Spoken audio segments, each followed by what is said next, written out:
Shalom, Bapak Ibu yang terkasih dalam Tuhan Yesus. Pada malam hari ini sebelum kita beristirahat, baiklah kita merenungkan sebagai dari firman Tuhan. Namun sebelumnya mari kita tundukkan kepala, kita minta kekuatan dari Tuhan. Kita berdoa. Terima kasih Tuhan Yesus, Tuhan telah memberikan kepada kami semua kesehatan ya Tuhan. Tuhan, pada malam hari ini sebelum kami beristirahat Tuhan, kami akan merenungkan sebagian dari firman-Mu. Tuhan, curahkan Roh Kudus bagi kami Tuhan, sehingga kami dapat memahami isi firman-Mu. Dalam nama Yesus kami telah bersyukur dan berdoa. Amin. Adapun perikop renungan kita pada malam hari ini terambil dari Yesaya 48 ayat 17 sampai 22. Dan saya memberikan judulnya adalah Bimbingan Tuhan. Mari Bapak Ibu yang terkasih, kita bersama-sama membaca nas firman Tuhan. Beginilah firman Tuhan. Beginilah firman Tuhan penebusmu yang maha kudus, Allah Israel. Akulah Tuhan Allahmu yang mengajar engkau tentang apa yang memberi faedah, yang menuntun engkau di jalan yang harus kau tempuh. Sekiranya engkau memperhatikan perintah-perintahku, maka damai sejahteramu akan seperti sungai yang tidak pernah kering, dan kebahagiaanmu akan terus berlimpah seperti gelombang-gelombang laut yang tidak pernah berhenti. Maka keturunanmu akan seperti pasir, dan anak cucumu seperti kersik banyaknya. Nama mereka tidak akan pernah dilenyapkan atau ditiadakan dari hadapanku. Keluarlah dari Babel, larilah dari Kasdim. Beritahukanlah dengan suara sorak-sorai, dan kabarkanlah hal ini. Siarkanlah itu sampai ke ujung bumi. Katakanlah, Tuhan telah menebus Yakub hambanya. Mereka tidak menderita haus ketika ia memimpin mereka melalui tempat-tempat yang tandus. Ia mengeluarkan air dari gunung batu bagi mereka. Ia membelah gunung batu, maka memancarlah air. Tidak ada damai sejahtera bagi orang-orang fasik. Firman Tuhan. Sampai demikian firman Tuhan. Terkadang saya merasa iri pada bangsa Israel. Sedemikian istimewanya bangsa Israel di mata Tuhan, bahkan Allah sendiri menyatakan dalam firman-Nya melalui perantaraan Nabi Yesaya bahwa Ia adalah Tuhan penebus yang maha kudus, Allah Israel. Tertulis di ayat 17. Walaupun bangsa Israel telah berulang kali melakukan kesalahan yang sama, yaitu tidak menuruti perintah Tuhan dan berbuat dosa berulang kali, sehingga mereka dibuang ke Babel, namun Tuhan Allah tetap sayang kepada bangsa Israel. Allah menyatakan penyesalannya dengan menyatakan kalimat, sekiranya engkau memperhatikan perintah-perintahku, maka damai sejahteramu akan seperti sungai, dan seterusnya. Tertulis di ayat 18. Mereka diberikan kesempatan lagi untuk bertobat. Bangsa Israel diperintahkan untuk segera meninggalkan Babel dan lari dari Kasdim, karena Tuhan Allah telah membebaskan mereka.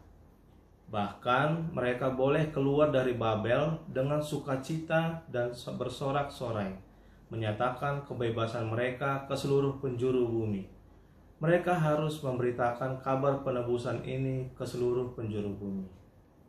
Saudara-saudara yang terkasih, firman Tuhan yang sama ini berlaku juga untuk kita, umat pilihan Tuhan di masa sekarang ini. Sebagai orang-orang percaya, Tuhan Allah berjanji bahwa damai sejahtera kita akan mengalir seperti sungai yang tidak pernah kering, dan kebahagiaan kita akan berlimpah seperti lautan.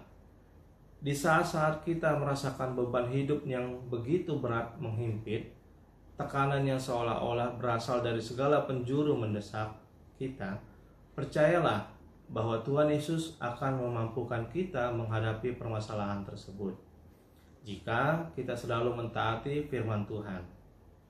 Kedekatan kita dengan Tuhan Yesus akan memampukan kita melewati setiap permasalahan dengan topangan tangan Tuhan.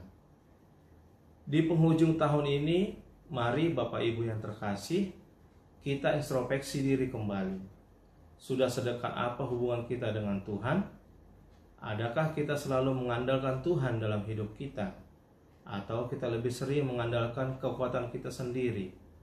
Seringkah kita menghadirkan Tuhan dalam kehidupan kita? Atau hanya saat-saat terjepit saja baru kita teriak minta tolong kepada Tuhan?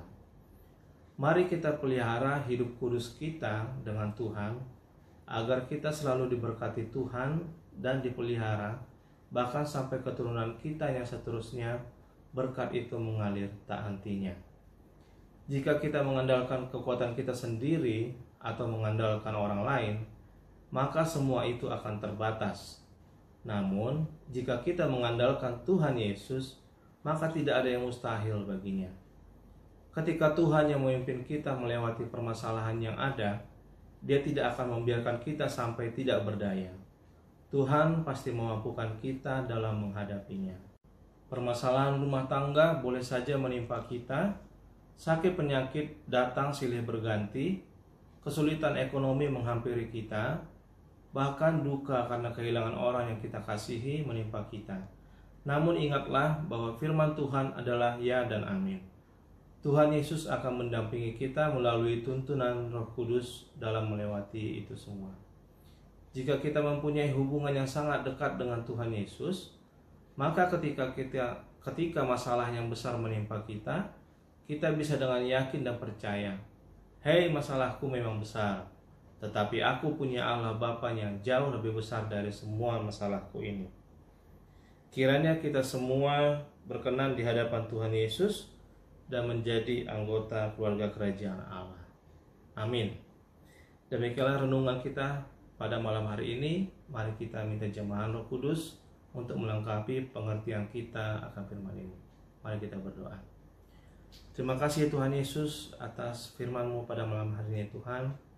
Kiranya kami tetap selalu dekat dengan-Mu ya Tuhan. Kami mentaati segala perintah-Mu Tuhan, sehingga Tuhan mencurahkan berkat-Mu bagi kami dan sampai keturunan kami juga ya Tuhan.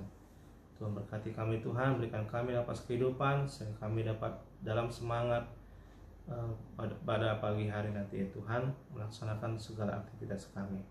Terpujilah nama-Mu, ampuni segala dosa-dosa kami, dalam nama Yesus Kristus, Juru Selamat kami yang hidup.